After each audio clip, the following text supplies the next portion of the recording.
자, 우리 함께 말씀으로 들어가도록 하겠습니다. 우리가 잘 아는 말씀인데요. 오늘 말씀을 다시 한번 우리 나누면서 하나님의 그 마음과 뜻을 우리가 잘 또 나누었으면 합니다. 자, 이때 상황을 한번 우리가 되짚어 보도록 하겠습니다.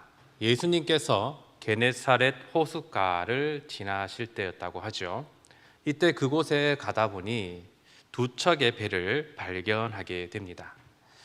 그때에는 밤이 새도록 그물을 내렸지만 고기 한 마리도 잡지 못해서 허탈에 빠진 이 베드로와 요한이 바로 이 피곤과 시르에 젖은 채로 그물을 씻고 있었던 것입니다.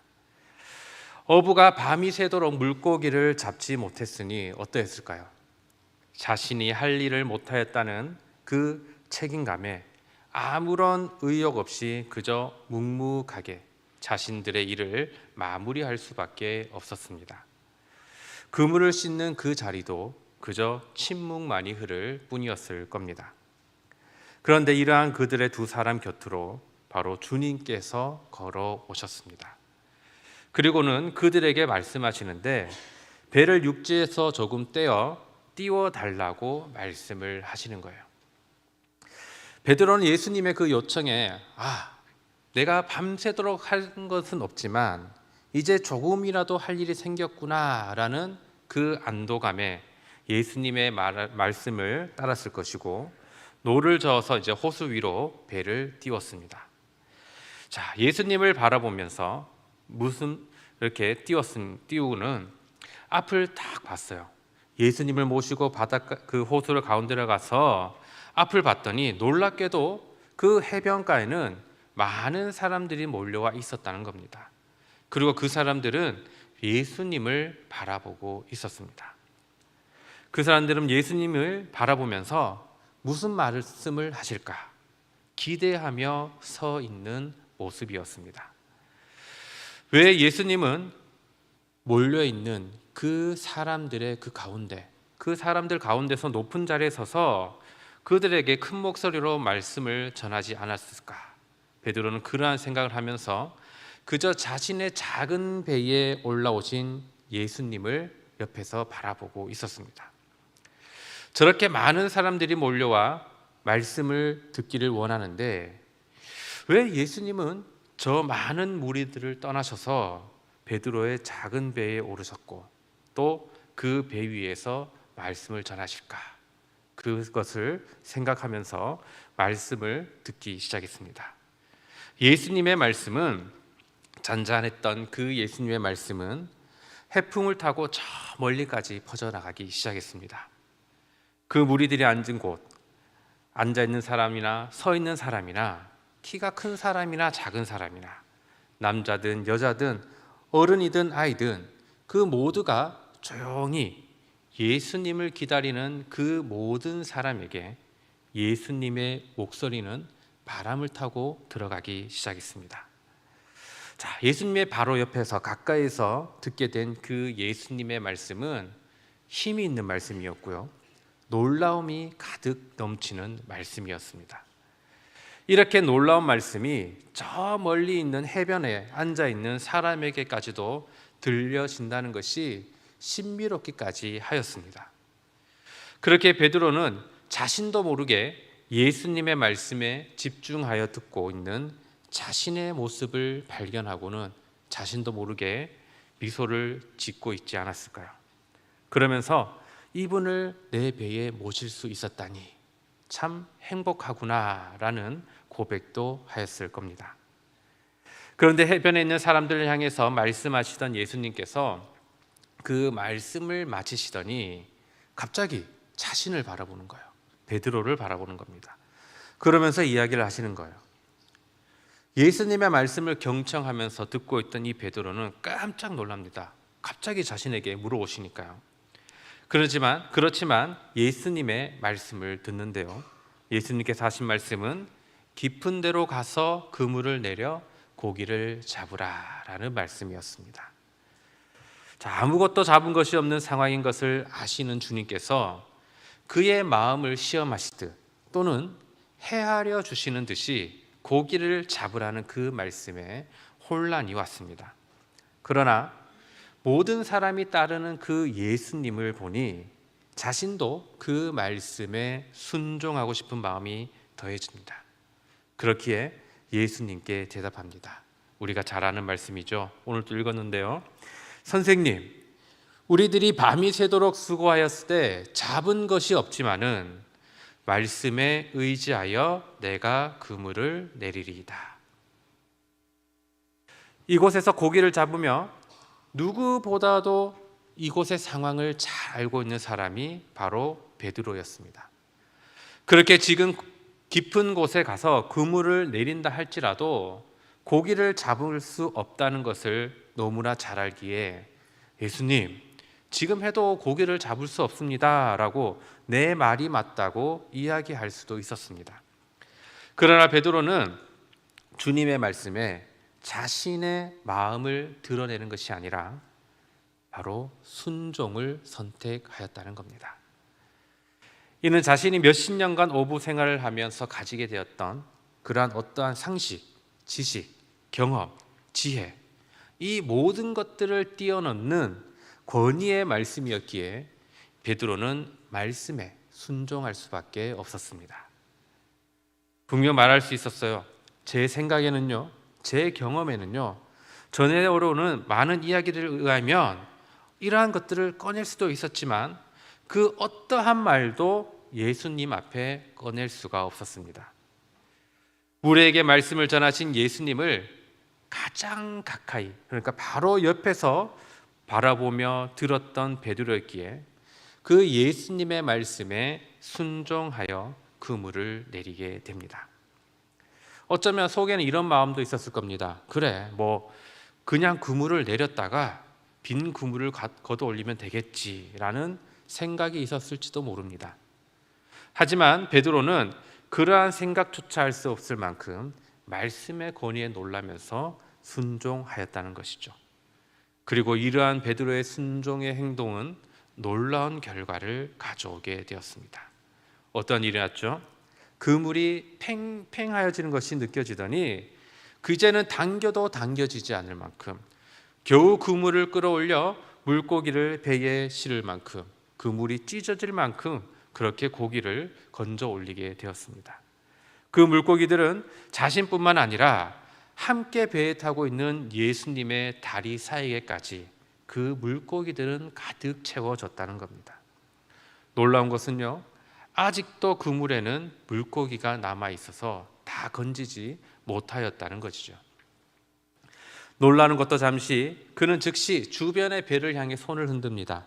그물에 잡힌 물고기는 이제 자신뿐만 아니라 친구의 배도 가득 차서 움직일 수 없을 지경이 되었습니다. 이런 상황을 접하고 나니 너무나 놀라웠습니다. 그러나 한편으로는 너무나 두려워졌습니다. 예수님을 배에 태워주고 약간의 푼돈이라도 받아서 자신의 그 공허한 의무감을 조금이나마 채울 마음이었지만 베드로는 이러한 자신의 마음을 예수님께 들켜버린 것만 같았습니다. 그렇게 베드로는 이렇게 말할 수밖에 없었어요. 나를 떠나소서, 나는 죄인입니다. 베드로는 주님의 말씀에 순종하여 깊은 곳에 그물을 내렸고 많은 고기를 잡아 올리게 되었습니다. 그리고 베드로는 주님이 어떠한 분인지 발견하게 되었습니다. 그리고 주님을 보니 내가 보이는 거예요. 나 자신이 보이는 거예요. 그리고 자신을 향해 말씀하시는 주님의 말씀, 바로 이제 후로는 내가 사람을 취하리라 라는 그 말씀, 이 말씀에 따라 주님의 제자가 되기로 결심하고 베드로는 주님을 따르게 됩니다. 자, 말씀을 가까이서 들었던 이 베드로는 자신의 모든 것을 버릴 수 있었습니다. 자신의 배에 오르신 예수님을 가까이에서 바라보고 나니 그분을 따를 수밖에 없었습니다. 무서워하지 말라는 그분의 말씀은 모든 것을 내려놓고 따르기에 충분한 말씀이었고, 주님이 무서워하지 말라 하시니 이제는 그 어떠한 것도 문제가 되지 않았습니다. 그렇게 베드로는 말씀에 의지하여 예수님의 제자가 되었습니다. 자, 예수님의 말씀으로 베드로가 변화가 되고 제자가 되었듯이 지금 우리에게도 예수님은 바로 이 성경의 말씀들을 통해서 우리 가운데 역사하고 계십니다. 그렇게 우리는 오늘 예수님을 만난 이 베드로의 모습을 통해서 우리의 신앙의 모습들을 세워 나갈 수 있기를 원합니다. 자, 먼저 베드로가 어떠한 모습이었는지를 다시금 살펴보기를 원합니다. 베드로의 믿음은 바로 말씀에 의지하는 것이었어요. 오늘 말씀의 제목이에요. 말씀에 의지하여. 오늘 제목이 뭐라고요? 의지하여. 네, 베드로도 이와 같았습니다. 말씀에 의지하는 것이 바로 베드로의 믿음이었습니다. 자신의 경험과 지식과 온 힘을 다해서 물고기를 잡고자 하였을 때는, 다시 말해서 베드로가 예수님을 모시지 않았을 때에는 밤이 새도록 수고하였지만 물고기는 단 한 마리도 잡지 못했습니다. 자연의 위대함 앞에서 하나님의 도우심 없이는 살아갈 수 없는 인간의 나약함 앞에서 베드로는 실패하고 있었던 것이죠. 그래서 실망만이 가득하였습니다. 그러나 주님의 말씀에 의지했을 때는 달랐습니다. 그물이 찢어지도록 많은 물고기를 낚게 되었다는 것입니다. 물고기를 허탕쳤으니 예수님을 배에 태워서 뱃삭시라도 받아 한 끼를 해결하고자 했던 이 베드로의 마음이 이제는 풍성한 물고기 앞에서 발가벗겨져 버리고 말았습니다. 그렇게 베드로는 나는 죄인입니다 라고 밖에 말할 수 없었던 것입니다. 우리들의 인생의 일들도 그렇습니다. 사람의 눈으로 보기에는 실패 같은 일로 보이나 성공하는 일이 있고요, 성공한 것 같았지만 실패한 일이 있습니다. 성공의 여부는 바로 주님을 모시고 나아갔느냐 아니냐에 따라 달라진다는 것입니다. 베드로가 말씀에 의지하여 나아갔을 때, 말씀을 듣고 그물을 내렸을 때, 그 그물에 많은 물고기가 잡혔을 때 그는 주님 앞에서 죄인임을 고백할 수밖에 없었습니다. 사람들의 눈에 보기에 그 많은 물고기들은 혼자 감당할 수 없어 두 배에 나누어 담고도 잠길 만큼 가득한 이 물고기들은 사람들이 보기에는요 엄청난 보상 같고 뛰어난 능력 같고 성공의 결과로 보일지 모릅니다. 그러나 베드로는 그 물고기를 보면서 자신의 죄인됨을 고백할 수밖에 없는 부끄러움을 드러내는 물고기였던 것입니다. 그러나 베드로는 나는 죄인입니다 라는 이 고백을 통해서 자신의 모든 것을 이제 예수님께 드렸고, 무서워하지 말라라는 예수님의 그 말씀에 의지하여 예수님의 제자가 되었습니다. 자, 베드로는 어부로서 실패한 자로 아침을 맞이했다고 생각하였지만 주님을 통해서 막대한 물고기를 얻었습니다. 그러나 그는 그것을 어부로서의 성공으로 생각하지 않고 자신의 죄인됨을 발견하는 통로로 여겼기에 주님의 제자로서의 삶을 시작하게 되었습니다. 세상의 성공이 아닌 주님의 제자로서의 인생의 전환을 맞이한 이 베드로는 모든 것을 주님께 맡기는 믿음의 모습을 보여주었습니다. 우리가 잘 아는 말씀이 있어요. 잠언에 있는 말씀인데요, 사람이 마음으로 자기의 길을 계획할지라도 그의 걸음을 인도하시는 일은 누구시라고요? 여호와시니라. 그렇죠. 내가 계획하고 준비하고 이끌어 간다고 생각했던 그 일들이라도 그 모든 걸음을 인도하시는 분이 바로 주님이심을 기억한다면 우리는 주님께 모든 것을 맡기고 주님을 의지하며 나아갈 수 있을 것이고, 또 그러할 때 참된 제자의 길을 맞이할 수 있을 것입니다. 자, 베드로는 사실 어부로서 아마추어가 아니었어요. 전문가로서의 삶을 살아왔을 것입니다. 당시 어부라는 직업을 보면 천하거나 가난한 직종이 아니라고 말하는 그런 학자들이 있습니다. 예수님 당시 이 갈릴리 지역의 그 일반적인 메뉴를 보면 올리브 기름과 빵 그리고 생선이었다고 합니다. 그리고 율법에 정한 음식들 중 규정이 까다로운 것은 바로 이 기후적인 문제로 인해서 그만큼 부패하기 쉬운 것들이었어요. 그래서 신명기 14장을 보면 물에 있는 것 중에 먹을 수 있는 것, 먹을 수 없는 것들을 얘기하는데 지느러미와 비늘이 있는 이러한 물고기들은 먹을 수 있고요. 반대로 지느러미와 비늘이 없는 것은 부정하니 먹지 말라라고 했어요.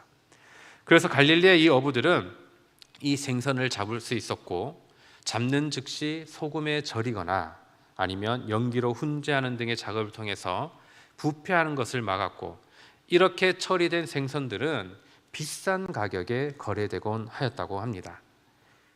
1세기 당시에는 그 로마에서 훈제 생선 한 술의 가격이 바로 한 마리의 황소가 이끄는 양 100마리와 맞먹는다라는 그런 기록이 있다고 합니다. 또한 갈릴리의 생선들 역시 비싼 가격에 거래되었고 이 갈릴리의 어부들은 가난하지 않았습니다.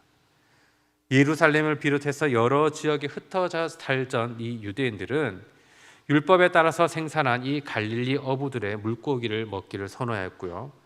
그렇기에 배를 2척이나 가지고 있었던 이 베드로는 어부로서는 상당한 재력을 가진 사람이었을 것이다 생각해 볼 수가 있습니다.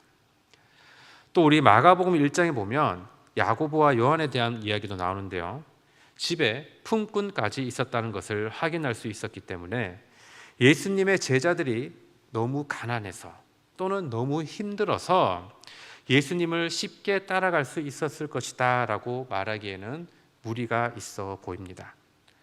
그러나 이렇게 자신이 가진 이 그 직업적인 영역에서 성공을 거두었던 이 베드로조차 예수님 앞에서 자신이 가지고 있는 지식이나 경험은 아무 소용이 없었습니다. 자신의 지식이나 경험을 뒤로하고 말씀에 의지하여 주님의 뜻에 따랐더니 물고기가 배에 가득 넘칠 정도로 많았다고 기록하고 있죠. 이는 말씀에 의지하면 바로 풍성함이 더해진다는 것을 보여주는 말씀입니다. 여러분, 풍성하게 된다는 것, 베드로는 많은 물고기로 인해 물질적인 풍성함도 더하여졌습니다. 이 정도의 물고기면 아마 지금으로 따지면 몇 년은 거뜬히 먹고 살 만큼 그 정도의 양이 되지 않을까 싶습니다. 그러나 예수님이 건네주신 이 물고기는 이러한 물질적인 양의 그 정도를 벗어나서 뛰어넘어서 그 이상의 가치를 가졌습니다. 베드로는 말씀을 의지함으로 인해 주님의 은혜가 그의 삶에 가득 넘치게 되는 은혜도 누리게 된 것이에요. 공허했던 그의 삶에 주님이 빛이 되셨고요. 삶의 길을 비춰주시는 풍성함을 더하여 주신 것입니다. 여러분, 풍성한 삶을 살기 원한다면 말씀에 의지할 수 있는 성도들이 되시기를 바랍니다. 또한 그 말씀대로 살기 위해서 끊임없이 노력하고 도전하는 우리의 모습들이 되기를 간절히 소망합니다. 이 세상 속에 살아가는 많은 사람들은 성공을 하려고 노력을 합니다. 그래서 그렇기 위해서 물질의 풍성함을 위해 도전하고 경쟁하고 그러한 것을 쉬지 않고 계속합니다. 그것이 그들의 삶에 도움이 된다고 생각하였기에 노력에 노력을 더하며 살아가는 거예요. 그런데 제자된 우리가 하나님의 말씀을 위해 살아가길 원한다면서 도전하지 않고요, 몸부림치지 않는다면 과연 우리의 믿음이 온전한 믿음이라고 말할 수 있을까요? 예수님을 믿는다는 사람들이 이 땅에 살아가면서 예수님처럼 살지 못하는 것은 바로 말씀에 의지하지 못했기 때문입니다. 다시 한번 성경을 보면 성경 어디에 보아도 예수님이 가난하였다라는 말씀은 없습니다. 궁핍하였다, 구걸하였다, 이런 이야기는 성경에 나타나지 않습니다. 말씀대로 살아간 주님의 삶은 물질의 많고 적음에 관심이 있는 것이 아니었어요. 그런 것에 관심을 두지 않았습니다. 오로지 하나님의 나라가 이 땅에 임하기를 소망하며 억눌린 자, 갇힌 자, 병든 자를 구원하면서 그들에게 새로운 삶의 희망과 약속을 선물해 주실 뿐이었습니다. 하나님 안에서의 풍성함은 물질에 있지 않습니다. 앞서 말씀드렸듯이 이 베드로에게 많은 물고기는 자신의 죄인됨을 보게 하는 도구일 뿐이었습니다. 베드로가 그러했듯이 우리도 주님의 말씀에 의지하여 나아간다면 바로 주님이 주시는 풍성함으로 우리 안에 가득 채워지는 은혜를 누릴 줄로 믿습니다. 자, 물고기를 잡았을 때요, 두 배가 잠기게 된 것을 보았어요. 베드로는 그 모습을 보면서 주님 아버지 앞에 나타난 행동이 있습니다. 그가 한 행동은 곧바로 주님 앞에 엎드렸다라는 거예요. 그리고 주님을 향해 고백을 했죠. 주여, 나를 떠나소서, 나는 죄인이로소이다. 베드로는 자신이 죄인임을 고백하고 있습니다. 자, 예수님이 가득 주신 그 물고기를 황망하게 바라보던 이 베드로는 그 시선을 돌렸어요. 어디로 돌렸느냐? 나의 내면으로 돌렸습니다. 자신의 내면을 바라보게 된 거예요. 양심의 눈을 뜨고 자아를 발견하게 되니 자신이 죄인이라는 것을 고백할 수밖에 없었습니다. 하나님이 없던 인생, 소망이 없던 인생, 멸망할 수 없는 죄인임을 보게 된 것이에요. 베드로는 자신이 죄인인 것을 발견하자 이제 그는 그 바라보는 시각도 달라지게 되었습니다. 예수님을 처음 만났을 때 예수님을 불러 말했던 호칭이 무엇인지 아십니까? 선생님이었습니다. 선생님이라고 불렀던 이 베드로였으나 이제는 예수님을 하나님의 아들로 고백하게 됩니다. 그래서 예수님을 주여라고 부르면서 자신의 모든 것을 내려놓게 됩니다. 이 세상의 많은 사람들도 예수님을 알고 있습니다. 그러나 그들이 아는 예수님은 하나님의 아들 예수님, 우리의 구주이신 예수님이 아니라 많은 성인들 중에 한 사람으로만 알고 있는 것이 우리와는 다르다는 것입니다.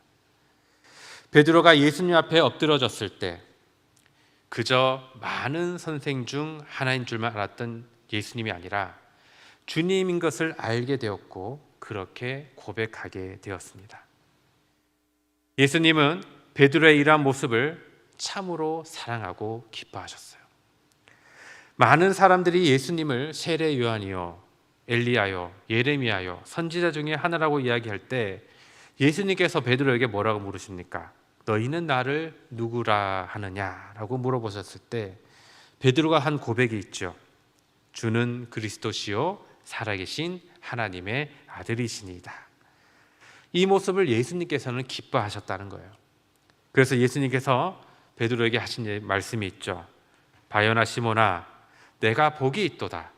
이를 내게 알게 하니 이는 혈육이 아니요 하늘에 계신 내 아버지시니라 라고 말씀해 주셨습니다. 여러분, 우리에게도 베드로처럼 주님을 고백하는 역사가 일어나야 합니다. 우리도 베드로처럼 주님 아버지 앞에 엎드리는 역사가 일어나야 합니다. 말씀에 의지한다는 것은 죄로 얼룩진 나를 발견하게 되는 겁니다. 말씀에 의지한다는 것은 나의 나된 것을 내려놓고 전적으로 주님을 의지한다는 것입니다. 그렇기에 말씀을 의지해 나갈 때 우리의 모든 삶과 걸음걸음들 위에 주님의 사랑과 축복이 가득 채워질 것입니다. 자, 오늘 말씀에서 베드로가 주님을 만나고 변화되었어요. 그리고 새로운 삶으로 출발한 것을 보게 되었습니다. 이처럼 우리도 주님을 만남으로 주님 아버지 앞에 엎드려지는 삶, 주님을 의지함으로 주님과 함께하는 그 삶이 승리의 삶으로 이루어지는 삶, 그리고 주님이 주시는 그 풍성한 은혜를 누려나갈 수 있는 모든 성도들이 될 수 있기를 간절히 바랍니다. 베드로가 말씀에 의지하여 살아갔습니다. 우리에게 주신 귀한 말씀 성경이 있지 않습니까? 우리도 이 말씀에 의지하여 살아감으로써 하나님의 나라를 이루어나가는 믿음의 삶들을 이루어나가는 우리 모두가 되기를 간절히 소망합니다.